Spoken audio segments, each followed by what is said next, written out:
आज हम Harold Bloom द्वारा दिया गया सिद्धांत एंजाइटी ऑफ इन्फ्लुएंस के बारे में चर्चा करेंगे। प्रभाव की चिंता, जिसे एंजाइटी ऑफ इन्फ्लुएंस भी कहा गया, हैरोल्ड ब्लूम द्वारा प्रस्तुत एक महत्वपूर्ण साहित्य मानव शास्त्र का सिद्धांत है। ब्लूम, एक प्रमुख साहित्यिक आलोचक, ने इस सिद्धांत को सन 1973 में प्रकाशित अपनी पुस्तक the anxiety of influence the theory of poetry में प्रस्तुत किया। इस सिद्धांत के अनुसार प्रत्येक नया कवि या लेखक अपने पूर्ववर्ती कवियों यानी पिछले कवियों या लेखकों के प्रभाव में होता है। यह प्रभाव उसके रचनात्मकता में बाधा डालता है और वह इस प्रभाव से मुक्त होने के लिए संघर्ष करता है। ब्लूम का प्रमुख सिद्धांत, ब्लूम का मानना है कि साहित्य का निर्माण एक निरंतरता में होता है, जिसमें प्रत्येक नया कवि या लेखक अपने पूर्ववर्ती यानी पिछले कवियों या लेखकों से प्रभावित होता है। हालांकि यह प्रभाव अक्सर रचनात्मकता में बाधा डालता है, क्योंकि नया कवि या लेखक अपने से पहले के महान कवियों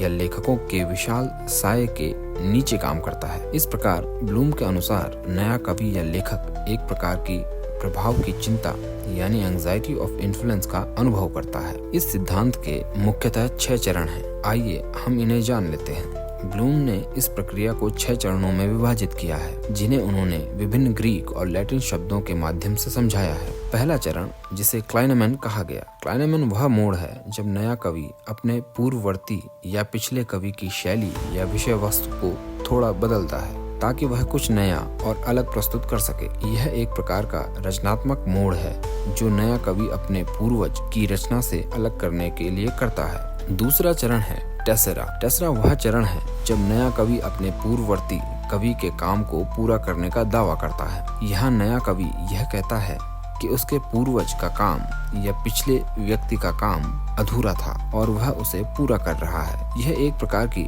रचनात्मक अतिक्रमण की प्रक्रिया है। तीसरा चरण है केनोसिस।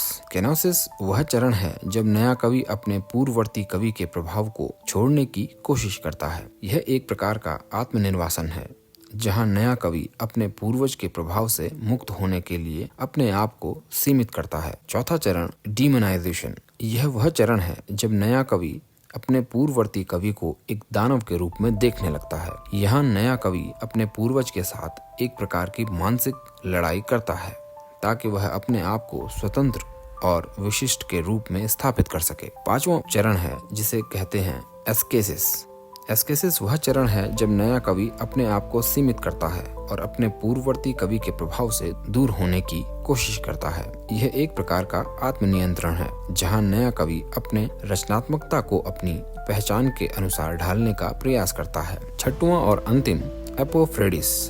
एपोफ्रेडिस अंतिम चरण है जब नया कवि अपने पूर्ववर्ती कवि के साथ पुनर्मिलन करता है। इस बार वह अपने आप को स्वतंत्र और विशिष्ट के रूप में स्थापित करता है। यह एक प्रकार का सृजनात्मक समझौता है जहां नया कवि अपने पूर्वज के प्रभाव को स्वीकार करता है लेकिन उसे अपनी पहचान के अनुसार पुनः परिभाषित करता है। अब हम इसके साहित्यिक आलोचना में महत्व को समझेंगे। ब्लूम का एंजाइटी ऑफ इन्फ्लुएंस का सिद्धांत साहित्यिक आलोचना में महत्वपूर्ण है क्योंकि यह हमें यह समझने में मदद करता है कि कैसे पूर्ववर्ती यानी पिछले साहित्यिक कृतियों का प्रभाव नए साहित्यिक कार्यों पर पड़ता है।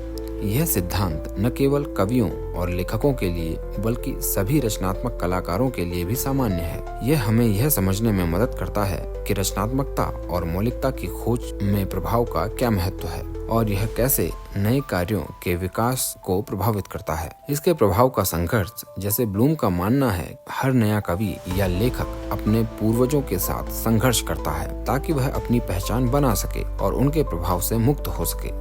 यह संघर्ष एक प्रकार की रचनात्मक प्रतियोगिता है जहां नया कवि या लेखक अपने पूर्वज के साथ एक प्रकार की मानसिक और भावनात्मक लड़ाई करता है। यह लड़ाई उसे अपने रचनात्मकता को अपनी पहचान के अनुसार ढालने में मदद करती है। मौलिकता और रचनात्मकता। ब्लूम का सिद्धांत यह भी दर्शाता है कि साहित्य में मौलिकता और रचनात्मकता प्राप्त करना कितना कठिन हो सकता है। हर नया कवि या लेखक अपने से पहले के महान कवियों या लेखकों के विशाल साये के नीचे काम करता है और यह प्रभाव उसकी रचनात्मकता में बाधा डालता है। इस प्रकार नया कवि या लेखक मौलिकता और रचनात्मकता की खोज में अपने पूर्वजों के प्रभाव से मुक्त होने का प्रयास करता है। ब्लूम के सिद्धांत को समझने के लिए हम कई उदाहरण ले सकते हैं, जैसे कि जॉन कीट्स और विलियम वर्ड्सवर्थ के बीच का संबंध। कीट्स ने वर्ड्सवर्थ की कविताओं से बहुत प्रभाव लिया, लेकिन वह अपनी कविताओं में वर्ड्सवर्थ के प्रभाव से मुक्त होने का प्रयास करता है। इसी प्रकार टी.एस. एलियट और जॉन डन के बीच का संबंध भी ब्लूम के सिद्धांत का एक उत्कृष्ट उदाहरण है। इसका निष्कर्ष इस प्रकार निकलता है, हैरोल्ड ब्लूम का एंग्जाइटी ऑफ इन्फ्लुएंस का सिद्धांत साहित्यिक आलोचना में एक महत्वपूर्ण योगदान है। यह सिद्धांत हमें यह समझने में मदद करता है कि कैसे पूर्ववर्ती या पिछले साहित्यिक कृतियों का प्रभाव नए साहित्यिक कार्यों पर पड़ता है और नए कवि या लेखक किस प्रकार इस प्रभाव से निपटते हैं। ब्लूम का मानना है कि यह प्रक्रिया हर रचनात्मक कलाकार के लिए सामान्य है और यह हमें रचनात्मकता और मौलिकता की खोज में प्रभाव का महत्व समझने में मदद करती है। ब्लूम के इस सिद्धांत को अपनाने से हम साहित्यिक कृतियों को एक नए दृष्टिकोण से देख सकते हैं और यह समझ सकते हैं कि साहित्य का विकास कैसे होता है। यह सिद्धांत न केवल साहित्यिक आलोचना के क्षेत्र में महत्वपूर्ण है, बल्कि यह सभी रचनात्मक क्षेत्रों में भी उपयोगी है, क्योंकि यह हमें रचनात्मकता और मौलिकता की खोज में प्रभाव का महत्व समझने में मदद करता है।